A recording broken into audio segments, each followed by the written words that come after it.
Bonjour mes amis d'Instagram. Aujourd'hui, on va aborder un sujet qui touche beaucoup de personnes qui est l'insomnie.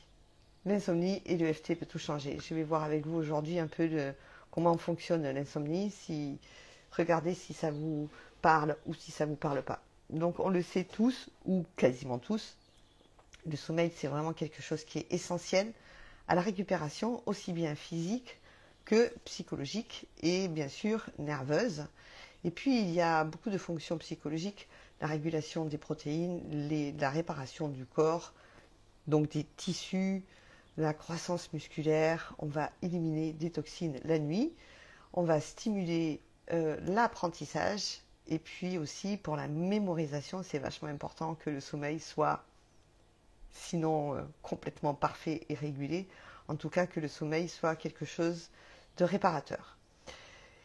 Un bon sommeil, c'est quoi? Un bon sommeil, c'est s'endormir avant 30 minutes, pas ou peu de réveil nocturne et se sentir frais et dispo le matin. Alors, dites-moi, est-ce que vous rentrez dans ce cadre-là? Ou bien est-ce que vous avez quelques petits dérèglements? En ce qui me concerne, en ce moment, j'ai beaucoup de réveils nocturnes. Je ne sais pas trop à quoi c'est dû, mais en tout cas, c'est ce que je vis actuellement. Ce qu'il faut savoir, c'est que la nuit, elle est composée de plusieurs cycles de sommeil. On compte de 3 à 7 cycles, environ d'1h30 à 2 heures chacun. Et chaque cycle, eh bien, ça comprend différentes phases. On a d'abord un sommeil lent, très léger. Là, c'est au niveau de l'endormissement. Ensuite, on a un sommeil lent et profond, un sommeil lent et très très profond, et c'est dans ce sommeil qu'on peut récupérer au niveau physique. On a un sommeil paradoxal, là on va réparer la mémoire, on va enregistrer les apprentissages, et puis on a une phase de sommeil très très lent qui est elle, très cruciale pour la récupération physique, et c'est dans cette phase de sommeil lent très profond eh bien qu'on récupère le plus. Donc dites-moi dans le chat, vous, votre sommeil, il est comment? On a des... Je vais vous dire des idées reçues qu'on a sur le sommeil. Je m'endors très vite, mais à 8 levées pour aller aux toilettes. Donc c'est pas un sommeil réparateur. Oui, il y a ça aussi. Je mets du temps à m'endormir. Moi, c'est compliqué, nous dit Daniel. Les insomnies sont présentes de temps en temps.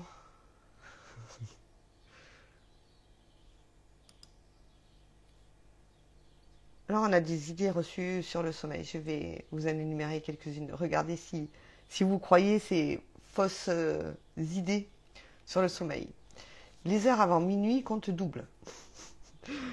Alors, il n'y a aucune étude scientifique qui vient valider ce on dit. C'est une idée reçue, mais personne ne l'a jamais prouvé. On a besoin de 8 heures de sommeil. Ça, c'est pareil. Ça dépend de votre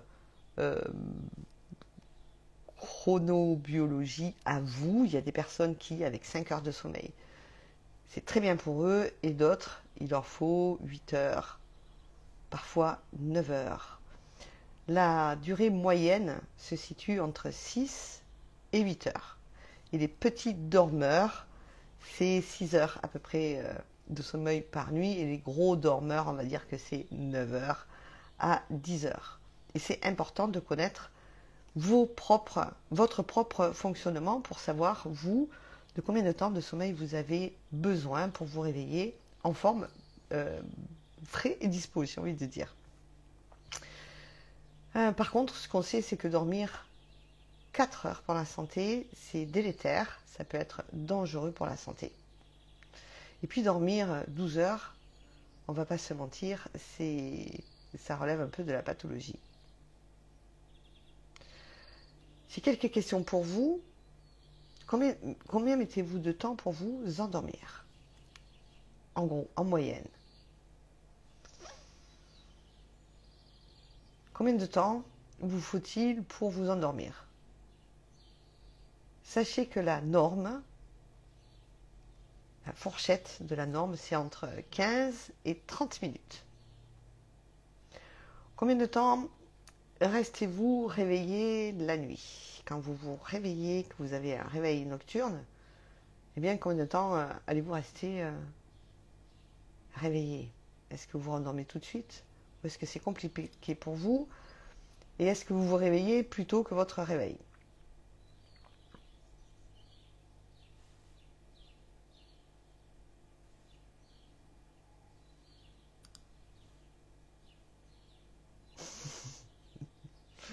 Moins de 10 minutes. Le moindre bruit, je me réveille. C'est comme si je m'empêchais de dormir. Moi, j'ai toujours fait ça. On dirait que je fais n'importe quoi au lieu de dormir. En général, je me rendors vite. Je vais vous donner 4 types d'insomnie. L'insomnie, c'est le trouble qui est le plus fréquent. C'est un symptôme et c'est pas une maladie. Ne pensez pas que vous avez une maladie, pas du tout, c'est juste un symptôme. Et un tiers de la population est touché occasionnellement par ce qu'on appelle l'insomnie. 10% de la population vit l'insomnie de manière chronique.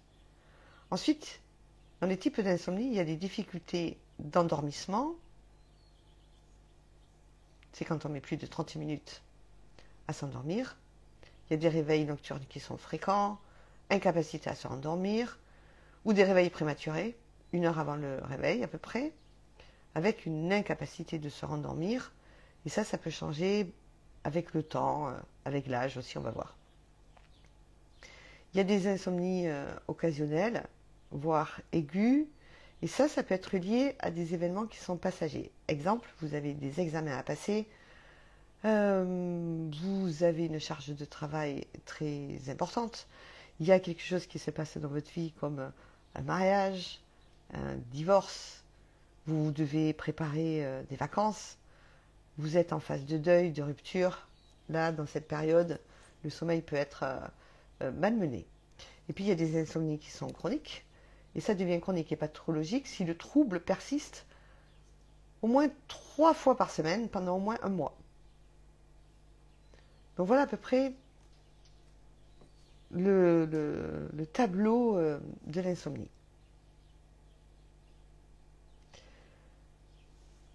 Il n'y a pas de profil type pour les insomnies, mais il y a certains critères qui vont nous rendre sensibles. Par exemple, les personnes âgées dorment moins et ont l'horloge biologique qui peut se dérégler.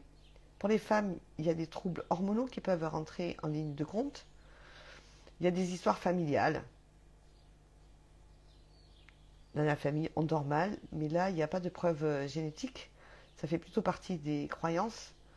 Ne pas exprimer ses émotions, ruminer, s'inquiéter, ne rien dire. Et puis on peut avoir un terrain anxieux aussi, avec de l'hypervigilance. L'anxiété, l'angoisse sont des moments où on va rester réveillé, éveillé, on va avoir du mal à s'endormir. On peut avoir aussi une hyperactivité mentale. On peut avoir des tensions musculaires.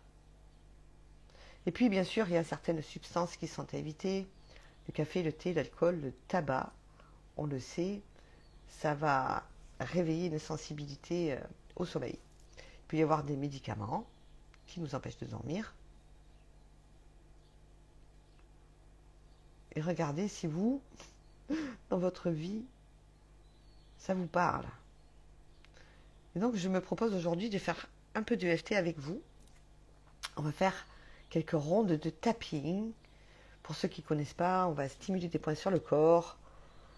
Vous devez juste faire comme moi, répéter les phrases après moi, et puis on va aller travailler sur les croyances.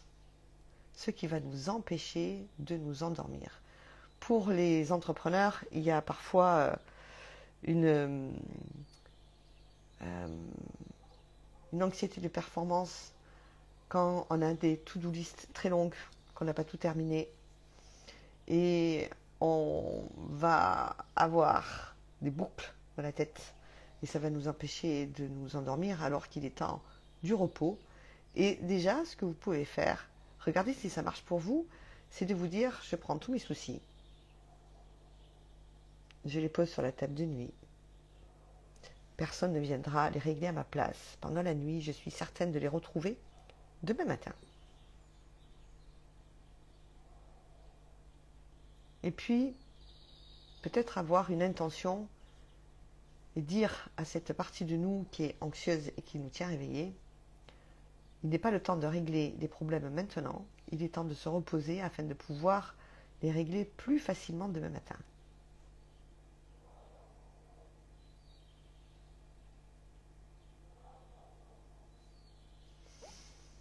Est-ce que tout ça vous parle?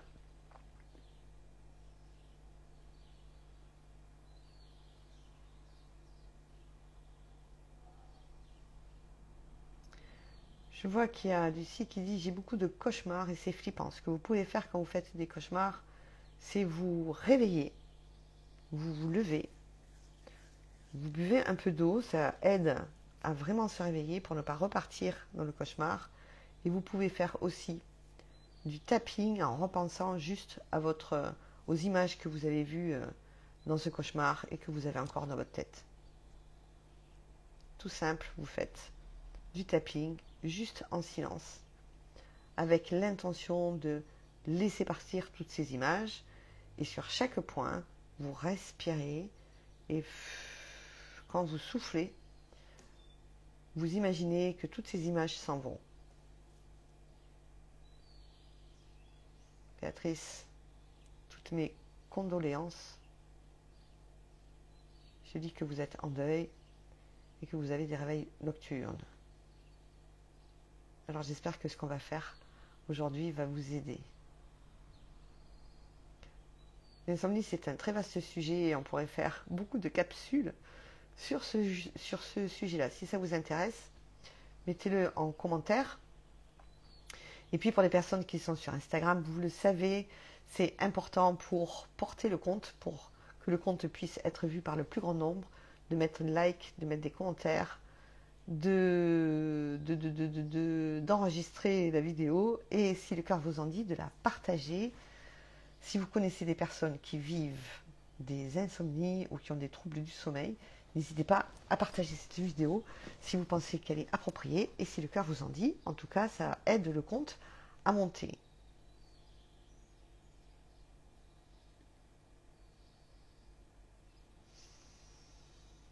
Alors, on va commencer le tapping. Imaginez les deux pieds bien à plat sur le sol. Inspirez, soufflez. Mettez-vous dans cette posture de vous libérer de ce qui bloque un sommeil réparateur. On va le faire en conscience et on va y aller tranquillement. On va travailler sur les croyances. À force de mal dormir, on peut avoir des croyances de type « de toute façon, je ne vais pas m'endormir »,« de toute façon, je vais me réveiller ».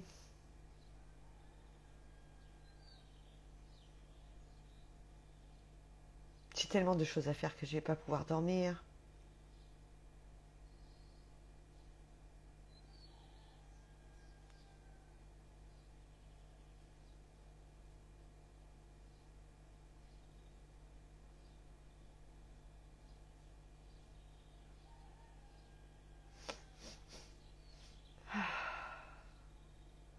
Observez comment ce que vous raconte votre tête quand vous vous dites « je vais dormir, je vais passer une bonne nuit ».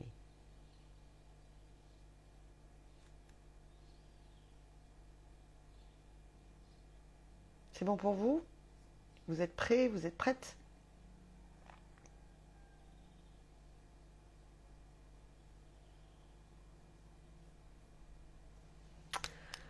Je vais nommer les points pour les personnes qui juste écouteraient cette vidéo et n'auraient pas l'image. Même si j'ai peur de ne pas dormir, je m'accepte tel que je suis. Même si j'ai pris l'habitude de mal dormir et j'ai peur que ça ne revienne pas correctement, mon sommeil ne revienne pas correctement, je m'aime et je m'accepte. Même si j'ai peur de ne pas réussir à m'endormir facilement, tranquillement, je m'accepte tel que je suis.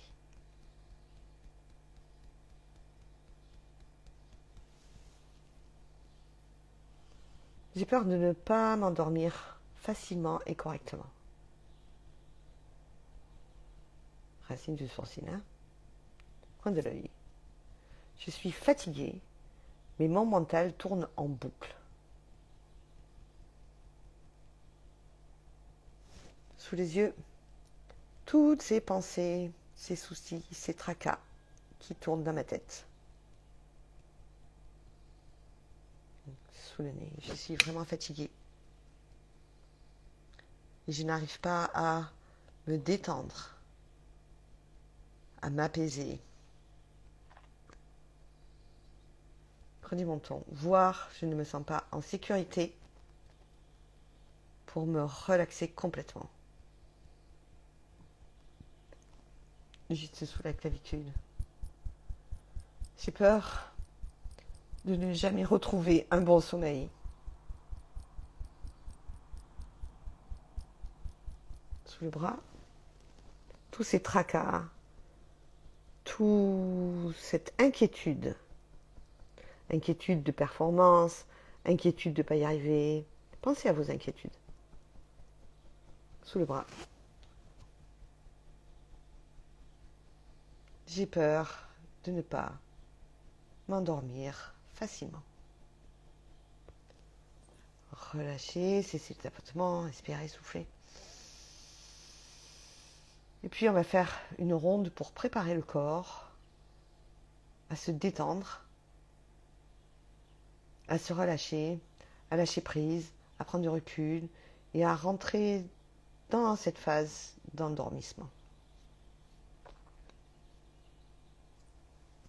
Point karaté, même si j'ai énormément de choses à gérer et ou même si j'ai beaucoup d'inquiétudes, je m'accepte complètement et totalement.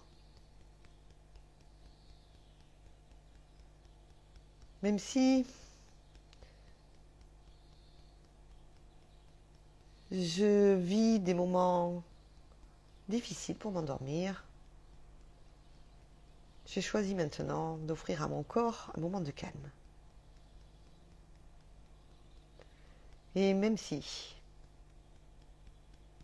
mon sommeil est dérégulé, je choisis maintenant d'offrir à mon corps, à mon esprit, à mon système nerveux, à toutes mes cellules, à mon mental, un moment de repos.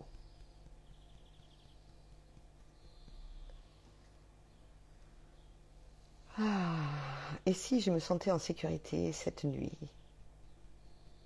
Racine de sourcil, coin des yeux. Et si je pouvais me détendre complètement?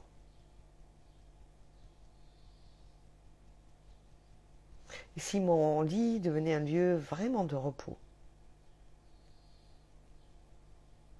Et si je pouvais me détendre et m'endormir paisiblement? Et si je laissais mon corps se détendre complètement?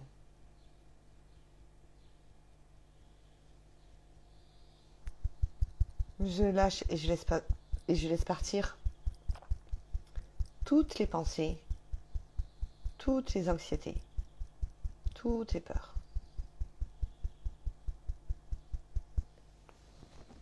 Sous le bras, et si j'acceptais de me sentir en parfaite sécurité pour m'endormir? Sous les seins, et si j'acceptais de me détendre complètement? Inspirez et soufflez. Vous pouvez mettre une main sur le cœur Vous stimulez le point qui est juste ici. Je vous le montre.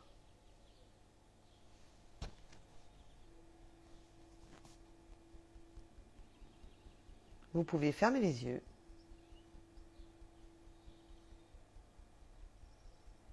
Je me détends et j'installe à moi un sentiment de sécurité.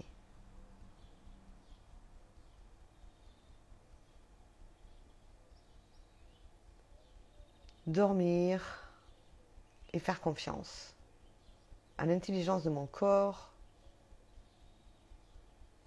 à l'intelligence de la vie, à l'intelligence de mon esprit. Et j'accepte de me détendre profondément.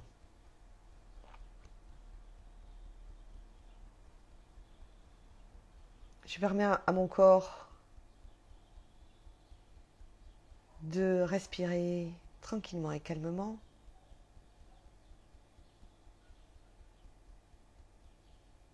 Et j'autorise tous mes systèmes à glisser dans un sommeil profond. Inspirez et soufflez. Vous pouvez cesser le tapotement. Je vais laisser cette vidéo en replay, comme ça vous pourrez le faire le soir avant de vous endormir.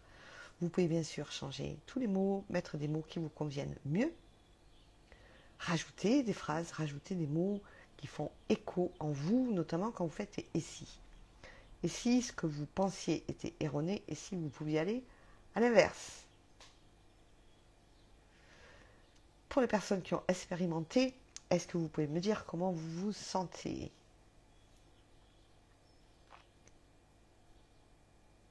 Et puis pour les personnes qui regardent en replay, merci de mettre un hashtag replay et puis de me faire des retours sur votre expérimentation. Parce que c'est un peu... comment je peux dire ça? C'est ma récompense en fait. Je fais tout ça pour vous aider, j'offre tout ça pour vous aider et j'adore avoir des retours de votre part. C'est un peu mon salaire. Ah, Chantal qui dit détendu. Plus on arrive à accéder à de la détente, plus le corps va pouvoir se détendre et plus votre esprit sera OK pour partir et laisser votre corps faire ce qu'il a à faire, se régénérer, se reposer, récupérer. Beaucoup de bâillements, je me sens détendue, prête pour un dodo. C'est peut-être un tapis que j'aurais dû faire en soirée. En tout cas, j'avais envie d'aborder ce sujet avec vous. Il y a tellement de gens qui sont dans des moments de stress actuellement, qui ont du mal à récupérer, à trouver le repos, à se laisser glisser dans le sommeil, que j'avais envie d'aborder ça avec vous. Et puis, à faire, à refaire encore. Refaites autant de rondes. Faire ce qu'on vient de faire, ça s'appelle des rondes de EFT. Faites ça autant de fois que vous en avez besoin. Et puis, un petit conseil. Persévérez au moins 21 jours et regardez ce qui change dans votre vie. Ce n'est pas en une fois que vous allez régler des problèmes d'insomnie qui durent depuis des semaines, des mois et peut-être des années. Donc de la persévérance, allez-y, faites encore. Refaites. 21 jours, et puis on en reparle. Je vous souhaite une très belle semaine, un très bon lundi, et puis on se retrouve lundi prochain. Je ne sais pas quel sujet j'aborderai. Si vous avez envie de sujet particulier, vous le mettez en commentaire, et je l'aborderai probablement. Je vous embrasse, merci pour votre présence, et à tout bientôt. Je ne sais pas arrêter le direct.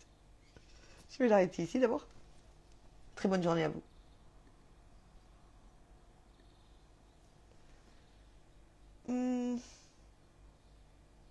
Voilà. Mes amis Instagram, à lundi prochain.